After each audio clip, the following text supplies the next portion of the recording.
শেষ ঠিকানা যদি 3.5 হাত মাটি হয়, তাহলে কিসের তো ক্ষমতার দাপট? ভোর 5টায় মৃত্যু, সকাল 6টায় জানিয়ে দেওয়া হবে মাইকে, 8টায় শেষ গোসল করানো হবে, 9টায় তোমাকে নতুন কাপড়ে সাজানো হবে, জোহরের নামাজের পরে তোমার আলিশান বাড়ি থেকে বের করে নিয়ে যাওয়া হবে, 2টায় তোমার জানাজার নামাজ পড়ানো হবে, 2:30টায় তোমাকে কবরে নামিয়ে ফেলা হবে।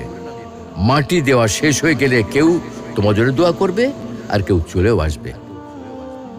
এই তো জীবনের শেষ আয়োজন। তো কিসের তো অহংকার, কিসের তো ক্ষমতার দাপট? হ্যাঁ, ক্ষমতা কারোর জন্য চিরস্থায়ী নয়। অন্যায়ভাবে কাউকে ঠকালে একদিন ঠিক নিজেকেও ঠকতে হবে, এটাই নিয়ম। হ্যাঁ, এটাই নিয়ম। ভোরের সূর্যোদয়ের আলোতে যে পৃথিবী আলোকিত হয়, সন্ধ্যার সূর্যাস্তে তা আবার হারিয়ে যেত দেখি। অসত্য দিয়ে সত্যকে কখনো ঢেকে রাখা যায় না। প্রকৃতি